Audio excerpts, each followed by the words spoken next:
Kemo Sabi here, coming at you with part 3 of the Tham Luang cave, schoolboys in the coach, and all the current happenings right now off of ExpressCo UK webpage. Today it is written up by Russel, published on 5/20, Saturday, July 7th, 2018, updated 13/29, Saturday, July 7th, 2018, which is 1:29, all BST times. 13:25. Images from the scene show the sheer extent of the rescue mission. At the sprawling cave mouth, lines of frogmen and soldiers with torches could be seen emerging from the darkness as generators chugged and pumped water out from blue nylon pipes. Dozens of the Royal Thai Army soldiers rested on rocks outside the cave, with two of them saying they had been told by superiors that the rescue operation would likely begin Sunday or the day after. Authorities tightened a security cordon, draping plastic sheets around the approach to the cave, further giving the sense that a rescue might be imminent. This could not be independently corroborated by Reuters, but Narang Sak, a former provincial governor, told reporters earlier on Saturday that the next 3 to 4 days was the best and most ideal time for the rescue operation. The current situation with air and water levels and the boys' health is the best yet, he added. 12:55 p.m. Storm clouds add to pressure to get boys out of the cave. Dark clouds drift ominously overhead at the camp in Thailand, where rescuers are anxiously plotting to get the soccer team out of the cave. Weather forecasters predict heavy rain Saturday evening and throughout the week, meaning the chamber the boys are located in is no longer safe. Even if they are given enough food to wait out the rainy season, there is no guarantee that the ledge they are sitting on will not be submerged, and with the floodwaters expected to rise in the coming days, a decision will have to be made soon. The team there will have a tipping point where they have to make the call to bring them out. To leave them there would almost certainly result in them drowning, one British mining engineer and experienced cave diver told CNN. 11:40 a.m. Timescale to rescue boys is limited. The critical point is when it rains again.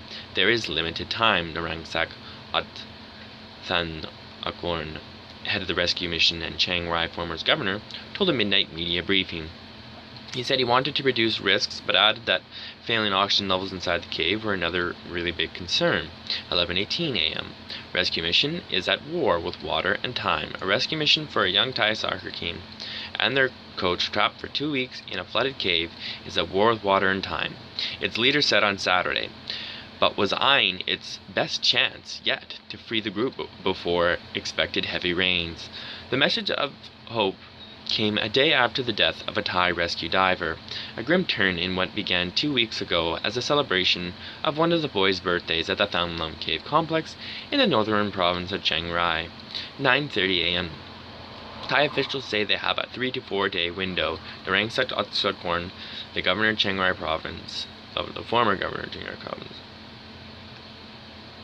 seeing the governor, said on Saturday the operation to drain water along the 3.2 kilometer path where the boys have been sheltering for the past fortnight has been very successful. Today it rained, but the water level is still at a satisfactory level, he said. However, rainfall is forecasted to grow more intense in the coming days and become torrential by early next week. Rescuers only have a few days to extract the boys and their 25-year-old coach before they could be sealed off as late as January, he said. The next 3 to 4 days from now is the most favorable time for the operation and rescue mission using one of the action plans, Santanakorn told a press conference at the cave site. If we wait too long, we don't know how much rainwater will come. 9:21 a.m. Update. Elon Musk says bouncy castle could provide flexible passage out. Entrepreneur Elon Musk has stepped in to help the young footballers trapped in a cave in Thailand. The billionaire behind the Tesla car and the SpaceX rocket company had said he would send engineers to help. Mr. Musk also brainstormed on Twitter about possible technology for a safe excavation. suggested that an air tunnel constructed with a soft tubing like a bouncy castle could provide flexible passage out. He said Boring Co. has advanced group penetrating radar and is pretty good at digging holes, but don't know if the pump rate is limited by electric power, pumps are too small. If so, drop ship fully charged power packs so they could drop ship. I think that's where they like take a really big plane and stuff and they like send it down with really big heavy duty military grade parachutes, and then you pick them up kind of like in a big, like a supply pack kind of thing, anyway. So to drop these huge power packs that Tesla's made, which I think is really like a Nikola Tesla resonator inside a metal box. It just generates power right out of the air. Not a battery, it's a power maker. Anyway, and big pumps. So he added, maybe worth trying. Insert a 1 meter diameter nylon tube or a shorter set of tubes for more difficult sections through the cave network and inflate it like an air bouncy castle. Should it create an air tunnel underwater? It should create an air tunnel under the water cave roof and auto conform to odd shapes like the 70 centimeter hole. 7:38 a.m. Boys and Navy SEALs could use buddy dive system to escape the cave. Officials are considering a rescue plan involving a buddy dive, which is where an experienced adult diver would swim out with each boy almost like a guide. Thai divers would lead the mission, and U.S. divers would pre-position oxygen tanks, the U.S. official said.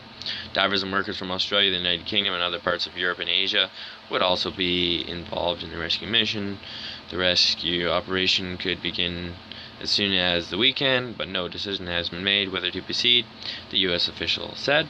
7 a.m. Handwritten messages from the boys have been sent to their parents. Handwritten messages written by the children who are trapped in the Tham Luang cave. Chiang Rai, along with her soccer teammates and coach, have been seen on a piece of paper.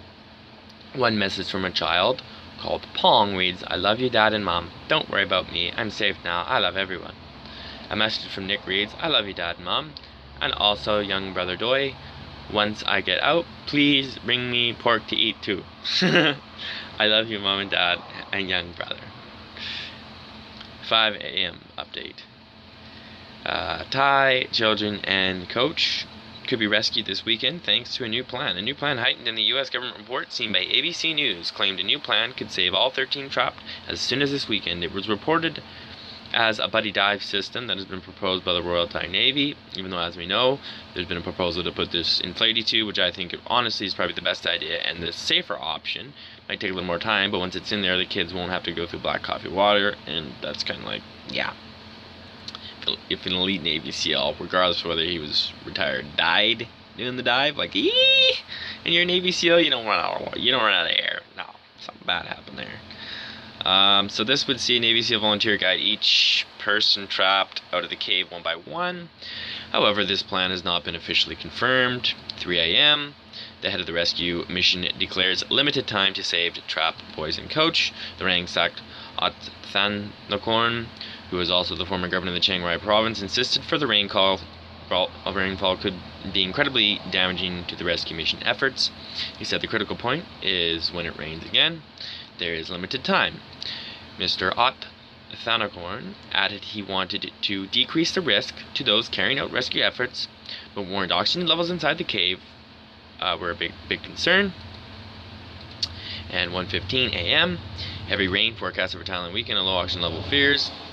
Heavy rain is forecasted to hit Thailand this weekend, and the governor of Chiang Rai province insisted a rescue mission would only take place when the risks to the lives were reduced. The ransack Otthorn said, "We're afraid of the weather and the lack of oxygen in the cave, but we have to try to set a plan and define which plan is the best option." And 12:30 a.m. airs a major issue for those trapped in the cave. The Rangsak Otthorn, the governor of Chiang Rai province, insisted the area is a major issue for the 12 boys and their coach, he added. The kids are still able to walk around and play comfortably. So I guess there's a lack of oxygen in the cave. I believe in part 2 we got the information that there's like 15% left, which is like not much. So I assume if they are having the seals and stuff being able to actually get to them back and forth, that they brought them probably a bunch of oxygen tanks, so they're probably like passing around an oxygen tank to each other and like taking turns sucking off the oxygen. But yeah, that would be scary too if you're running out of air. you know. But yeah, Elon Musk is there. He's willing to drop ship his power pack coil resonator thingies or whatever, and willing to help him. So that's cool. I mean, he's there. If anybody can do it, he can do it. So that's pretty cool. Don't forget to hit that subscribe button. Leave me with some comments. And thanks a lot, everybody. Kemo Sabi out. We'll see you in the next part.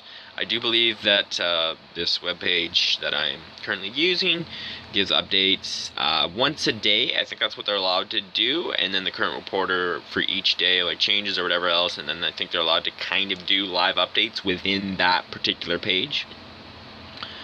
I kind of don't think there's going to be any more updates with this particular section, but we'll see. If there is, I'll add any added chunks or paragraphs from today's report into the next one tomorrow. So hopefully you liked the information and gives you a little more awareness of what's going on.